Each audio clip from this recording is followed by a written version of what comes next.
What's up, my good people? Hello, everybody. So, welcome to another episode of Quite Frankly, where we just talk real shit.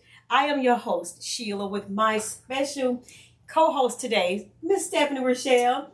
You guys may remember me and Stephanie we did a whole situation a couple of years ago. Yes. We did a whole situation. Did. That thing was rocking. We jumped out there. We did a women's conference a couple of years ago. Y'all should check that out. And it went so well. But let me tell you, so we are here today. I am excited to talk to Stephanie today and to share her with you guys because I already know kind of what we're going to talk about. And I can't wait for you guys to learn what she has to share with y'all. So let's get it popping. I almost said let's get it cracking. Let's get it popping. So with me today, again, as I said, Miss Stephanie Rochelle. Stephanie Rochelle is an author of a book called, she is an author of a book called Cracked Egg. Cracked Egg is a story of loss and love to resilient overcomer. A Cracked Egg by Stephanie Rochelle. She is also a mindset and business coach and in the Money Circle coach, right?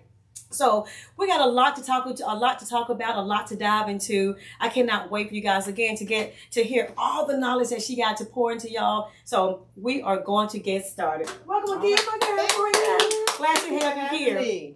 All right, so let's jump into first. I want to jump into a Cracked Egg, your book. Let me just.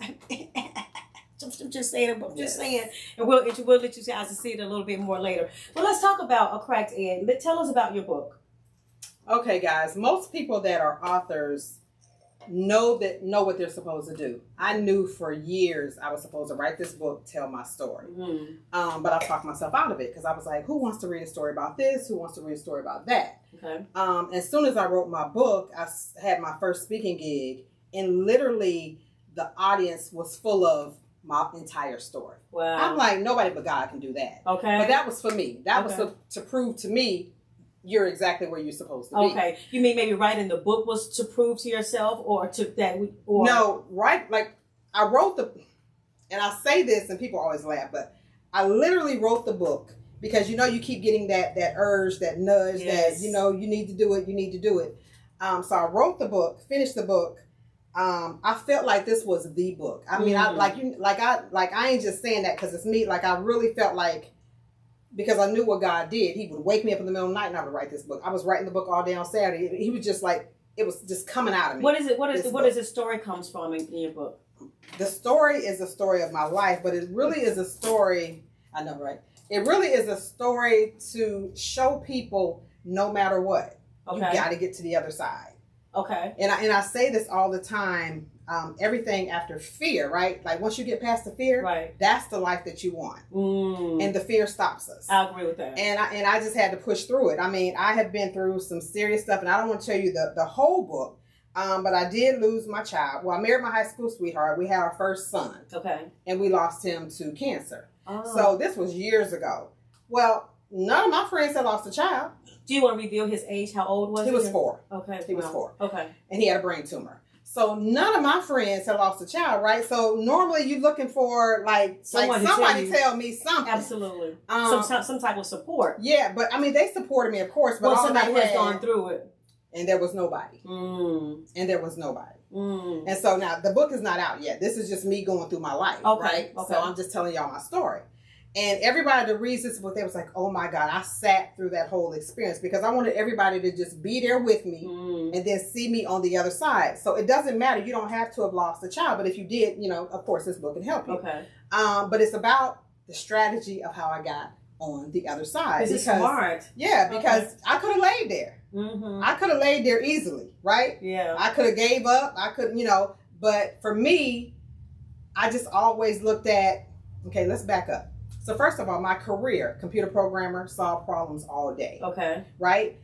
But for me, that I knew that never was my thing. That never was my thing. I knew I was meant for more. Okay. So I just didn't know what I was supposed to be doing. And then I knew I had this story, but I didn't want to be doing this either. Right, right.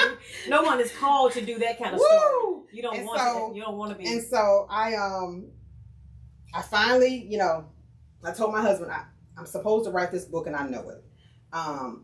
he said, okay, do your thing. And I told him the title. He said, A Cracked Egg. What does that mean? I said, I don't know. But Where did the name come from? It came from God. Okay. You know how stuff just drop in your spirit? Yes, it does. Yes. Had no idea what it even meant. Okay? Okay. But I had already passed the test. Okay. But I didn't know that either until I wrote the book. Wow. So what a cracked egg means, that we're all cracked eggs. Men, women, everybody. Okay. Because everybody has been through something. Right.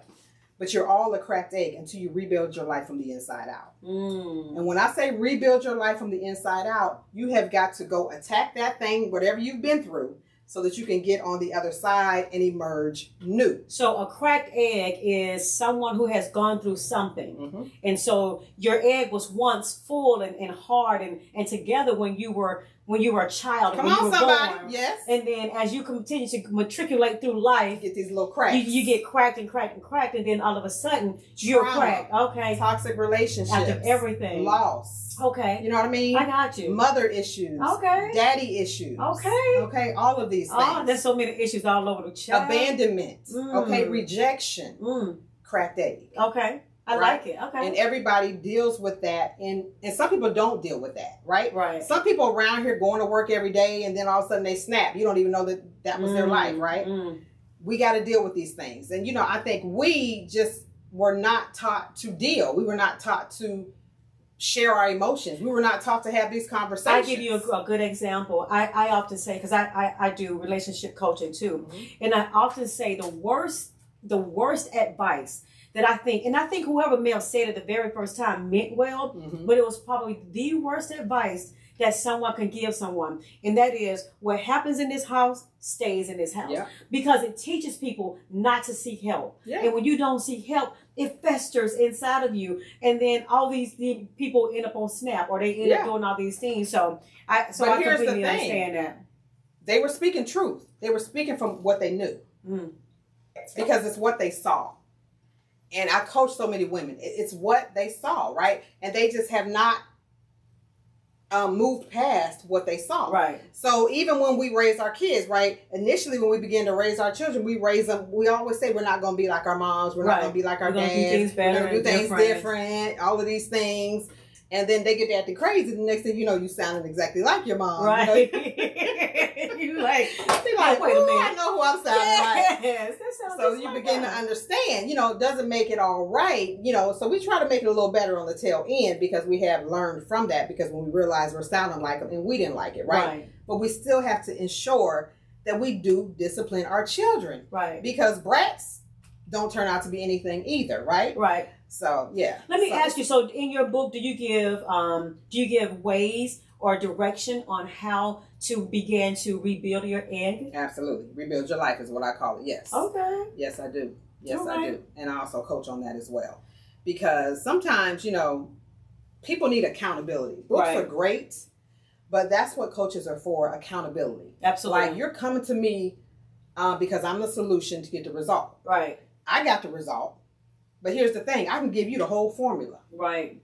But if you don't participate in the formula. Dude, you don't do the work for real. So I'm very serious about what I do because I'm about results. Absolutely, me too. I am completely result oriented. I'm about driven. results, right? So I'm not the coach for you if you come in with a bunch of excuses. Like I just told you, I done been through some stuff. Yeah. So I ain't the one. Okay. Right? Stop it just stop it right now. Just Stop. don't even, Victim mode is not going to work. When I coach Stephanie, I ask people up front. I say that I have a 99%, I say that I have a 100% success rate, but the truth is it's 99%. And the reason I say it's 100% is because one guy, I remember getting ready to coach to get ready to coach this couple. And I always ask people up front, do you want to be in this relationship? Like, if you don't waste my time. Absolutely. Let's not even go through the motions. Absolutely. And I knew going in that this person did not want to be there. I knew it. And so at the end, it wasn't, but that, so I get that. But it's like, you already know off the rip who you're dealing with, and you gotta be real with yourself, all of that. All of that. But here's what I say to the couples, because I've also done the couples coaching. It's like, again, I'm going to give you the stuff. Even if y'all don't work out, right? You're going to be a better you after you leave me. Absolutely. That's the result that I can provide. And so my thing is, I strive for peace. Mm-hmm. I don't care if it's peace together or peace separately. Absolutely. I will get you to a place of peace. Yep. We will get you to a place of peace. And what was yours? What did you say? Oh, I don't even know. Oh, what did I just say? Yeah, I can't remember. But yeah, but we be in the spirit. Yes. All right. So we can't have the fan going because it's too loud in here. So we this alcohol makes me hot on the inside. So that's what it is. I forgot I'm going through menopause, child. So I forgot that age creep up on me every now and then. All right. So let's talk about how do you prepare to get someone unstuck? Well, if I'm coaching them, right? Mm-hmm. If I'm coaching them, this morning, for example, I just have a conversation. I just begin to let them talk. Okay. So tell me what brings you here, right? Mm-hmm. What brings you here? Like, what is the pressing issue that you want me to help you with today? So this particular lady, she was like, relationships and money, just all the way around. Like, I don't really know, like, I'm just stuck right there, you know? And so when she said relationships, when she booked it, I was thinking she was having issues, but she wasn't really having issues in her relationships. But it was the whole parenting structure. It was creating boundaries. It was all of these things. So wait. So her parents to her, or her being a parent? When she was a kid, right, in that life, and then now she's a parent, and so it's just boundaries within that, and everything that they had going on with the children and everything like that. And then she was a business owner, you know, and how that intertwined. And I tell everybody, and especially for our business women out here, our bosses, you know what I mean, our CEOs, like, we know how to make money. Right. But the same effort that you put into it to make money, you have to put into it for your love life, for your marriage, or for whatever, your relationship. And that's the missing link. And it's like, they don't want to work as hard as they did over here. Absolutely. But you have to work as hard as you did over there, over here as well. So I remember telling this couple before, this guy, I was saying, so I said to him, if he didn't own his own business. So I said to him, well, if you could do anything, what would you do? If you could own your own company, what would you do? And he's like, something about electronics. I can't remember. He thinks he was an electrician. And so he said, so I said, well, imagine you and your company, you got your business, you just got a business loan, you got your storefront, and people are coming to your business, and now you have customers. And I said, imagine someone behind the counter treating your customer disrespectfully. What would you do? And he was like, I fire them. I was like, okay. Then what if somebody came into your store and they start stealing things and trashing things around? What would you do? I'll call the police, or I'll put them out, or whatever. Well, you got to imagine your home, your sukasa, as your business. I said to him that you are over your home. Absolutely. And if you have to look at it as such, you're the CEO over this whole thing. And if you can't control your house, who are your employees, you can't control that, then how are you supposed to, how you expect them to follow you if you're not a good leader? Exactly. So it's a whole, they set the tone. Yes. They set the tone. 100% they do. Mm-hmm. What do you find women are stuck the most? Well, as many women as I do, they are really stuck on relationships and money. And I say love and money. Okay. Like, those are the two areas. Because it's kind of hard to be all the way happy, right? Right. If you're struggling, right? Or, you don't have enough money. You got enough to get by, but, you would like to, like, really, really live your best life, but you can't do that. But you are grateful. You're okay. And I think that's what kind of, like, gets us, right? Because of how, again, everything is from way back when, how we were raised. Absolutely. You go to school, you get the degree, you get the job. I can hear my mom saying, right, girl, you better keep that good government job. Yeah. You know what I mean? Yeah. But I also come from her father. My grandfather was an entrepreneur. My uncle, her brother, was an entrepreneur. So I saw men. Okay. Yep. Men. Yeah. With the hustle and bustle. Okay. Making the money, taking on all the pressure, right? Mm-hmm. So that was my view of what a man is supposed to do, right? And then the women, they got the retirement, they got the this, they got the that. Right. So, but here it is. I got all this in me. Yes. God done gave me all of this. Right. What I got to do with all of it? And I was just like, well. Right. You know what I mean? That can't be the view. You know what I mean? Right. But that was what I saw. Absolutely. Growing up. So I was perfectly okay with going to work every day. Yeah, you know what I mean? That's what we were taught. I have a degree. Yes. You know what I mean? But here's the thing. I met a wonderful coach, and she was the one that taught me, that I had something. Okay. And she teaches people how to take what it is that they know and create a business from it. Like take your gifts and your talents. And so that's what I do as well. I kind of fell into that. Right.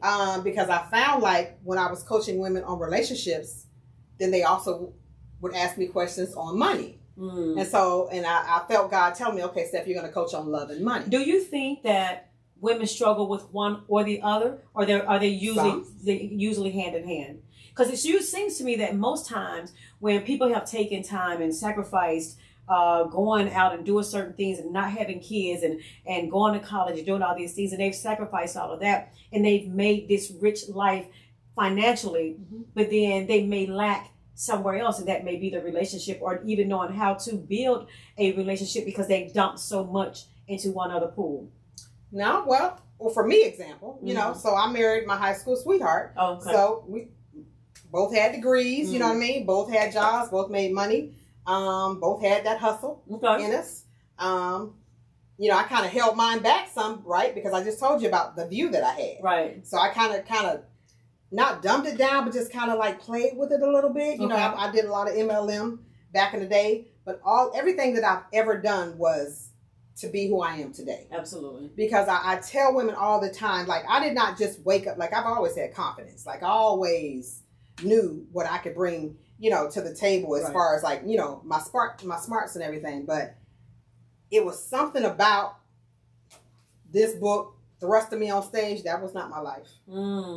No. I said, God, you kidding, right? Right. Like, no. Here's your book. There you go. Write this. People, here's the book. Get on Amazon and buy the book. I'm done. Call me if you got a question. That was it. No, but that's all I thought. That's what you saw. Yeah. But he had to get me to first write the book, and everybody has whatever it is, that thing that they know that God is calling you to do. Right. I have a gift of problem solving from my career. Okay. So when I was thrust into this space, all I knew how to do is win. All I knew how to is figure out where I am and where I want to be. Right. So when I coach women, or even men, because some men have told me, Steph, I'm a cracked egg too. Okay. Because they've been through things as well. When I coach anybody, where are you? Where do you want to be? Do you find that is it more difficult to coach men or women? I mean, one or the other, is it about the same? It's about the same. It's about the same when they recognize that they are a cracked egg too. A lot of men don't want to do the work. Right. So if you come to me and you want to do the work, we're going to have a little pre-test and make sure, because again, I'm passionate about this. So I'm not trying to play with you. You're not trying to mess up my results, because I really like to help people. Right.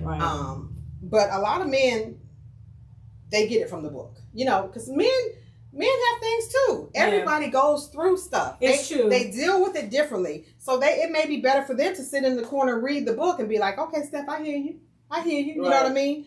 Than to sit with me every day and cry. I've only coached one man by himself, and he wasn't consistent enough. Like he was getting some things out of it, but I wasn't sure if it was because I was female, and so I'm not really sure if that was the thing. But he wasn't really consistent, although he told me numerous times that he enjoyed our sessions and that he learned a lot.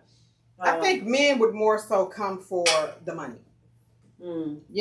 They want to grow their business. You know what I mean? Not so much for the relationship stuff. Not so much for, because they don't want to sit there and cry. You know what's interesting though? It seems to me that if you are a guy, a dude, or man who is having some relationship problems, that you can gain a lot of information from another woman. Yeah. You know what I'm saying? Like, I could relay the message well. I could tell someone exactly what, how to make your woman better, or what she's looking for. Like, I'm that girl. I can do that for you. That's right. So don't get it twisted on the women now. You can as men can get a lot of stuff from women, just like women can get from women. Or women can get from men as well. Because there are women who go to men coaches and counselors all the time. Oh yeah. I'm not necessarily, especially for relationships. That's what I'm saying. Because they want their point of view. Right. And I think I'm not sure if it's just the masculinity, if it's pride or whatever. But anyway, let me ask you, what does it look like to you when a woman is unstuck? Like when you have taken her through your program maybe, what does that look like to you? She emerges with bold confidence. Okay. Her vibration is like where it needs to be to create the life that she wants to live. And that's what it's all about, because you literally are entering the room, entering wherever you are with a certain vibration that you don't even have to speak, and it's coming in the room with you. You bring it in and bring it in with you, right? Okay. Your confidence, right? Right. When you open your mouth, they're just like, what? Oh, like, you see what I'm saying? Like, man, I thought she was quiet. Yeah. Like I am, but I still got stuff to say. You know what I mean? So that's what it looks like for me. And nothing gives me better joy than to see that. You know what I mean? I mean, even when I see it in my daughter, the young people, when I see it, you know, just when I see people making decisions to get the life that they want. You're the creator of your life. Right. Nobody else. And a lot of times, guys, I would not be this if I was still where I was in my previous marriage. I would not. Right. I would not. It all depends on the personalities, and you know what I mean? That's just something that I learned as well. And a lot of that comes from, let's just talk about this right now. Okay, let's do it. Let's just talk about choosing our mate. Oh, that's a good one. Let's just talk about choosing our mate for a minute. I was very, very serious. Like I'm married now after divorce. I was very, very serious that I had an opportunity to do this a different type of way. Okay. You know, because of course I got married the first time at 20. You know, now at this time I don't know how it was, 48 or something like that. Okay. When I was it was 45 when I was starting to date. I had never dated. I did not know what the heck. Oh, that's right, because you were in high school. Okay. Yeah, so I didn't know what was going on. And so I'm out here in these streets. Okay. And it wasn't a game that I knew. So, and then I was like, I don't even know how to play this game. Like, Steph, this ain't you. Like, there is no way you're going to win at this game. So what I had to bring to the table was my confidence. Okay. Confidence to say next. Okay. All right. You ain't it. Absolutely. I love that. That's important to say, because some people will just keep going, even if, like, you can see all the red flags, you can see all the signs, but you keep going because you feel like there's this sense where it's not enough men, or you got to take what you can get. Yeah. And that's bullshit. But go ahead. And I always believed all I needed was one. And I just believed that God was going to send that one. He knew exactly what I was looking for. But guess what? What you are looking for is exactly what's looking for you. Right. Right? But what happens is we get stuck over here trying to make it fit. Right. And it sounds real good and it seems real familiar, because guess why? Because those are the relationships that you saw your mom in, that you saw your best auntie in. This is what our vision of what relationships look like. Now, my mom didn't stay married. My mom and dad got divorced at 5. So my picture of it was my grandparents. Okay. Right? That's the picture that I was looking at, but not when I was doing it at 20. Okay. I didn't know then. I knew, though, at 48, 45, when I was out here in these streets. Like, I knew exactly what would fit with me as Stephanie today. You were a bit more seasoned and mature enough to know, start to understand what you like and what you didn't like, and what would work with me. Yes, as a person, right? Absolutely. Yeah, as a person, because like I tell people, it's not about me getting along with you. I get along with everybody. I'm cool people, right? Like, we ain't seen each other in years. No problem. Back to it, right back to it. That ain't it. Yeah. That ain't it. You know, we really got to pay attention to who that person is. Yeah. And because the stuff that you don't like on day 1 is going to be there day 17. I'm telling you, I did almost 30 years. I'm telling you, the stuff that I didn't like was still there. Yeah. It just kind of festers. 30 years later. Yes. I remember my sisters and I did a show on this show not too long ago, and I talked about my first husband who has matured now. But when we started dating in 11th grade in high school, and what we knew as freaking 11th graders, which was nothing. Yes. You know, and during our relationship, I remember him trying to convince me that all men cheat. And I was telling my sisters and I mentioned this before, that in my 20-year-old mind, I began to believe that. Not even really considering, not really think about. My parents were married like until my dad passed. Yeah. So they were married forever, right? And so not even thinking about that, but just in the moment, going through whatever it was, and in my immature mind, I'm following along with that. It was craziness. I was going to say, just he and I have since matured, and we're going to have a conversation at this table, and I cannot wait for that because it's a mature conversation that needs to happen. But you know, you just have to be aware of your maturity. And what it is that you need. Absolutely. And being able to ask for it. Like literally ask for it. Like you can know what you need all day. But if you are afraid to ask for it. They don't even ask the questions because then they're scared well he might leave. Well, so what? Yeah. Because see, I was sustained before I was out here trying to meeting guys and trying to figure out what it was that I needed this time and everything. So it wasn't like I needed somebody to pay. My rent was paid. My gas was on. My water was on. So, which was, I'm thankful, which I didn't have to worry about that part. Right. So I could just be like, you know and what? That's just the thing, too. You're not it. Yeah, absolutely. When you're able to say no because you can do some other things, you have options and you know your options. I tell my daughters every day and I wasn't scared to be by myself because I knew God was going to send me the one. That's important, though. I knew it. That's important. I wasn't even worried about it. Yeah. You know, and I think, but that right there, what I just said, that's something right there. Right. You know what I'm saying? Because I can go out with anybody as friends, right? Right. And not be pressed. I don't care if you like me or not. If you do, that's great. We'll see. Know who you are before you walk out. It's okay. Yes. It's all good. Yeah. Right. And when I say that to them, it's like, what? I said, I'm not telling you to be mean. I'm telling you to understand who you are. Yeah. You're amazing. Yeah. And I even did a 4-week series on that. You're amazing because, again, after talking to a lot of women, they did not feel amazing. Yeah. And not just after divorce. It could have been from whatever they went through in life. Because guess what? They're a cracked egg. Absolutely. And it still haven't gelled back together yet, apparently. You know, you mentioned how to choose. And I can't wait to, I'm going to have a women's panel. Maybe I invite you to be one of the women on the panel. But that's one of the questions that I can't wait to pose to women. How do you choose your guy? Are you looking at the kind of car that he drives? Right. Most people, majority of women, even at our age, are stuck on height. Yep. They're stuck on color. Yep. They're stuck on bow leg or whatever physical attributes. But guess why?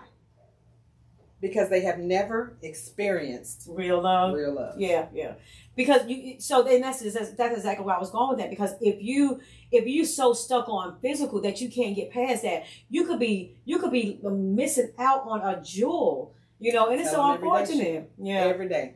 That's unfortunate, but it is so true. Even men, there are some times men may be stuck on looks or a butt or a breast or whatever it is. You could be missing out on something that is just a diamond in the rough because you too stuck on not looking at the real thing. Yep. It's all visionary. You got to be able to see what you can and can't see, and then to be able to see what you can see. Because a lot of time it's there too. A lot of time it's there. Yes, it is. How can women support each other?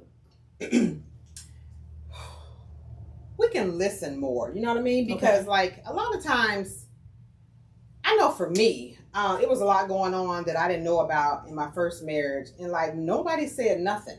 And when I sat back, you know, it's like, oh, that ain't my business, right? But I'm gonna tell you right now, this is just me. It doesn't have to be anybody else. You got to be you and be okay with it. Right. If me and you, ace boom, if me and you like really, really cool, I'm going to check on you. I'm going to be like, I ain't got to tell you exactly what I saw on the street or anything like that. I'm going to be like, hey, you all right? How's it going? You know what I mean? You just dropped in my spirit. I just wanted to call and, you know, check on you and just see how things are. And, you know what I mean? And just kind of get the tone and see how it goes. And, you know, just let you know, I'm here. If you ever just want to vent, if you ever just need to, as girlfriends, if you ever just need to just, you know, get out sometimes and just... Because importantly, sometimes people just want you to be an ear. Sometimes people don't want the advice. They may not want to hear it. One of my daughters is like this, Sydney, my youngest daughter, many times.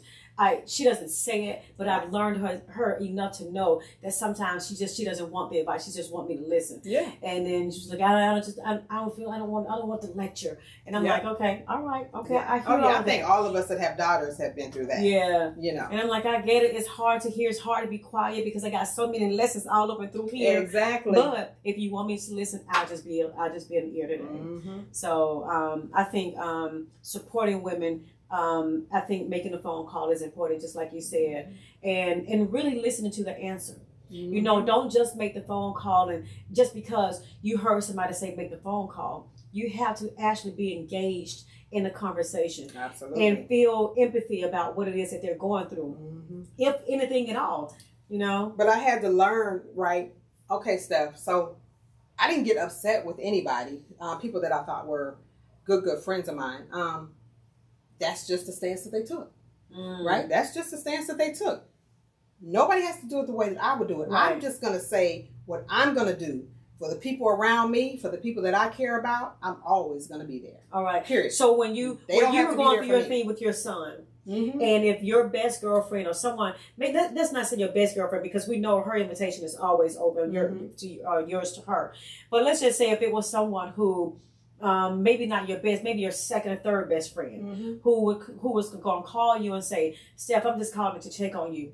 Do you feel like, do you think that you would feel like somebody's pressing to get in your business, or can you feel the genuine, or is it just like, okay, well, that was some heavy stuff. Yeah. And really, truth be told, it's not your best friend that's going to be doing the calling. It is the second and third and fourth girlfriend. Interesting. Real talk right there. Yeah, that's who it's going to be. Yeah. And yes. And I was like, a lot happened from that experience. Like, a lot of my friends were going to church, and God was in their life, and I'm just like, all of this for my son. Like, God, okay, I don't want all that. You know what I mean? Right. But that was what was supposed to happen. Do you think that anyone could have? What are the words, or do you have any words that you think anybody could have said to you? Oh no, I wasn't really looking for words. Okay. You know what I mean? That's not what friendship is. You don't always have to say anything. It's we true. can just sit on this couch. Yeah. You know what I mean? Even like when I was going through my divorce, and I tell her all the time, my one friend, she'd be like, hey, we going out. I said, we going out? Yep, get your clothes on. I'll never forget it. Okay. Never forget it. She pulled me off that. I was good. Right. I was at home. I was chilling because, listen, I don't want nobody that don't want me. So I was good with it. Right. But she was like, we got to get out. Made the biggest difference. You know what I mean? Just to get out. Even if I went for an hour, 2 hours, I met so many more people. And that's what happened. One night we were out, and one of her friends was talking about this kickball league. Okay. And I was like, kickball? Child, I just recently heard about that, realized that there was a whole league, maybe about 2 years ago. I played for 5 years. For real? Yes, I left tennis.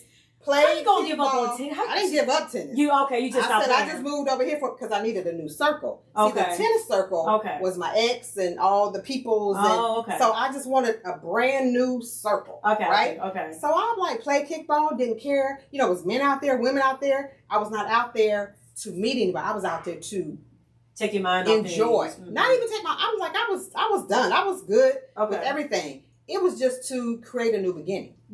And it's nothing like a new beginning. And that's what I get people to, the new beginning. Because everything is scary after loss. Everything is scary after divorce, right? What's next? Yeah. I can't do this. I can't cry forever. Right. I can't lay in the bed forever. Okay. That's just not even my personality. Yeah. I began to ask God, and I challenge you ladies, men, whoever, what's next? And just sit and listen. Yeah. Just listen. Because this is the time that those things, like this book, will begin to come back up. Yeah. It may be that thing that you always wanted to go back to school. Whatever that thing is, I challenge you to do it. Yeah, get somewhere and get quiet. Get quiet. And just listen to whatever the thoughts are, whatever God is pouring down in you. And it continues to come up. It comes up and it comes up and it comes up. And that's how I am at this table today. I'm telling you. Because it does not, it's like a fire in the center of my pit. It does not go away. I'm like, what are you doing? You know you're supposed to be doing more. Yeah. You know you have something to share and help people. And just hope that they are receptive, enough to just listen for a minute and get it. Yeah. Not in a cocky way or anything like that. Just get your new beginning. Yeah. Get your new beginning. I'm always And I'm not saying divorce, right? You can be in a great relationship, but you still did not do what you needed to do for you. Let me ask you this. What do you think if there's a couple, and one person in a relationship wanted to switch courses. I don't know, go to school, start a business or whatever. And their spouse was not supportive. What do you think about that? That's tough. Well, here's the thing. Okay, I was already married at the time. But again, I've been toting this book along in my head for many, many years. So I literally had a conversation with my husband. I said, look here. Once he gave me the time, I said, babe, I got this thing that has got to come forth. I need you to know that. It's going to happen. It ain't no stopping it. You know what I mean? Because I didn't know what that type of support looked like. So I had to be sure that he was on board. Now, thank God he was on board. Right. But it was going down. Yeah. Because it had to go down. Yeah. And I'm just thankful that he understood it. But he was like, do your thing. Yeah, it's the same with me. My husband is very supportive in everything that I do. And I just thank God for him so much. But I just had that thought in my mind, like, what if he was not supportive? Like, what would I do? Or how, because you would have to suppress it, or you suppress it, or you would have to go behind their back or something. Like, how you. And in the beginning, ladies, you have to grow into who it is that you are becoming, right? Yeah. So the money may not be there. God may be telling you one thing, you're doing another thing because you're not ready to really totally go into who you are called to be. So it might be a slow start, right? But you've got to know that you know that you heard that you got to be in motion. Yeah. You got to be in motion. Yeah, 100%. I like that. Is there anything that I haven't touched on that you want to mention that you mentioned? Yeah. Okay. Yeah. I want to give you 3 tips, right? To just, when you get off track, to get you on track. Okay. Everybody needs a daily routine. Like, if anybody has done any personal development, like, you always hear about this daily routine. Right. But here's what I say about the daily routine. Most people don't continue it, right? You start out on, it's kind of like a resolution, right? You start out good, right, and then you fall out. Okay. This daily routine is something that you have to get down in your spirit. Like, no matter what, just give yourself grace. If you forgot that day, and this is to get unstuck. Get back on it the next day. This is to be in flow, to be in movement, to just keep moving, because nothing happens without action. Correct. Nothing.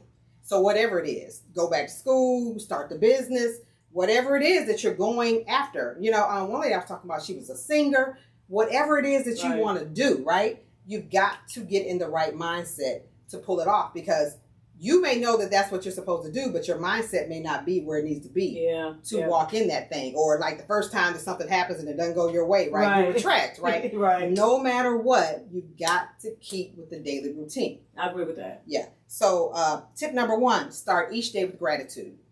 Gratitude is the key. But here's how you do gratitude. Here's how I do gratitude, right? I don't just thank God for waking me up. I think back to the day before, like what he did for me, because he does things for us every day. Absolutely. He helped me feed my family. He helped me put gas in my car. Like, these are the things that I call out. So every day I'm actually grateful for different things. Okay. It keeps it fresh. Keeps it fresh. And it makes me think about what he did. Absolutely. We forget before. It's like a journal, a mental journal. Tip number 2, visualize the life that you want daily, right? This is going to raise your level of belief. So a lot of times when I tell people to visualize the husband that you want, visualize the business that you want, they're like, I don't really know how to do that. And you don't know how to do that because you don't really see yourself there. Right. So there's a lot of stuff that we got to get to and dig out to see what it is, what's in the way, what's stopping you from getting to where you really want to be, right? That's in the coaching part. But okay, so then tip number 3 is these small actionable goals every 24 hours. Okay. Like, small goals. Okay. See, what happens is when you complete small goals, it's going to create a win. Right. It's all about the wins. More and more wins every 24 hours, guys. Pick another thing, right? Make it happen. Pick another thing, make it happen. Then you start picking some bigger things. Like, oh, shucks, I'm in momentum. I got my thing going on. It's like, okay. Right. Again, your belief, your vibration, that whole thing that it is that you wanted in life, you're moving towards it. So go over the top 3, maybe 3 again. Gratitude. Okay. Gratitude is the key. 3 things. 3 things, 5 things, you do it.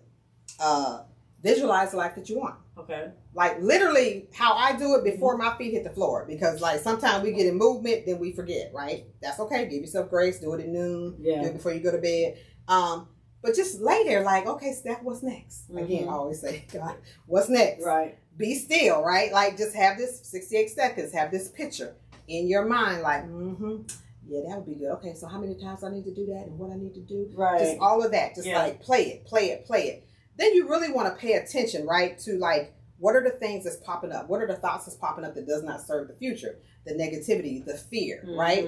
The what they're gonna think about me. Like, oh, she's doing that thing again. You know what I mean? MLMs that I was in, it didn't do nothing. Right. I mean, it didn't do nothing, right? But I was in there. I was in motion, right? But it just wasn't my thing. But I was still in motion. But it was all building up who I needed to be here today to be in front of you, right? And then the 24-hour small actionable goals. Okay. I like all three of those. I was talking to my daughter yesterday, and the reason I'm mentioning this is because I'm thinking about when you think about goals and actions and things like that. I was talking to my daughter yesterday. My daughter Sydney, and she has had her, and I hope she don't get mad at me for saying it. She has had her a hot girl summer. She, for one thing is Sydney have always been. She has been like she's me mentally. She's business. If you say she's gonna do it. She can put her mind to it, and she's just gonna do it. And she's been like that. But she's been like that all of her life. That she felt like she wanted to be she didn't go to college. Her friends did. And so because she didn't go to college, she wanted to go to acting college, but they closed down COVID and all the good old stuff. So she was home and she felt like her friends were having fun, and she was like, I got to do some things too. So she had her a hot girl summer, right? I love it. And so me too. So I told her, but she's also, what she has in me that she has from me, and we talked about this last night, is I remember thinking to myself, and this probably stems from me not going to college, that everything has to be perfect. Like I can't speak unless I make sure my subject and verbs, everything is perfect, and to the point I got to myself, I was like, girl, bye. Yeah, people don't relate to perfection. Yes, they don't, and it's not realistic. Exactly. It's not even real. I don't even want someone who's too perfect. I don't even want that person. And so what I told her last night is, I said, Sydney, I see in you what used to be me.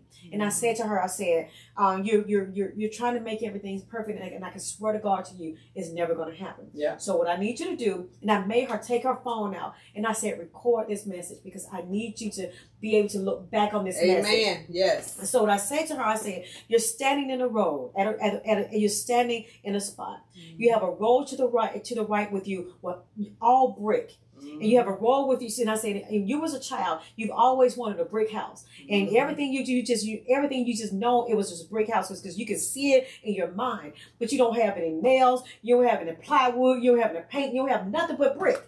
Over here you got straw. But you got everything else that you need. It's just not what you thought it was going to be. But you take what you have over here and you build the hell out of that house for what you with what you have. And she almost in tears. She's like, oh my God, Mom. Like, I get it. But that's the thing. Like, you got to take what you have, use that thing, and you build from wherever you are.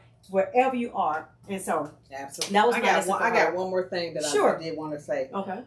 When I was going through my divorce, and I tell all women this, we're all good moms, you know what I mean? But I really felt it my responsibility to show my daughter how to make money.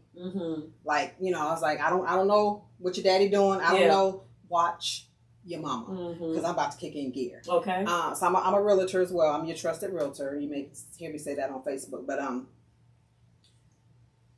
my real estate license, I kind of played with it. You know what I mean? Just wait on it to come to me or whatever. But when I tell you, when I found myself in that situation, because we never think we're going to be in these situations, right? I had a good job and everything, but that was how I bought my daughter a car, and that was how I had to paint the house when I had to paint it, and all these bigger items that I needed to do now by myself, when I always had that other income to do it. And to this day, she took all of that. Like, if she don't do nothing else, she straight hustle mode like her mom. Yes. And I just want ladies to know, they're looking at everything that it is that you're doing, right? So if it doesn't make you feel good, just understand when they're grown and they grow up and they have to make those decisions too, they're going to look back on what they saw that you did, right? And that wasn't the right thing for you, but you may have stayed, or you know what I mean, or you know what I mean. Yeah. And they're going to make that same decision, but you're going to be telling them to do something different. Absolutely. But guess what? That wasn't the view that they got. Yeah. My oldest daughter, Kristen, straight hustle. I mean, they both my girls are really good. But Kristen is gonna call me every day. She's like, Mom, you know you got a house, you can do this. I'm like, girl, stop calling me without this stuff. Anyway, all right, let's tell people how they can get your book. Oh, it's on Amazon. It's easier to search under Stephanie Rochelle because I think there's other books called A Cracked Egg. I just have the different, subtitle. So search under Stephanie Rochelle. Find me on Instagram, Stephanie Rochelle Consulting. I have, that's my main page. I have a second page, Elevate After Divorce. So either one of those pages. I'm also on TikTok. I think I'm Coach Stephanie Rochelle. Okay, now. Y'all know where to find me. All up and through here. Quite frankly, y'all, it has been real. And I appreciate you, Stephanie, for coming to the table. So much fun. Always so much fun with you. And we'll find each other somewhere in this whole thing again. We'll figure it out because we're on the same path. Yeah. And so some kind of way we keep finding our ways to each other. And I know we will continue to do that. I thank you for your time. Absolutely. And good luck on everything with your book. Oh, yeah. All right. See y'all next time on Quite Frankly. Thank you.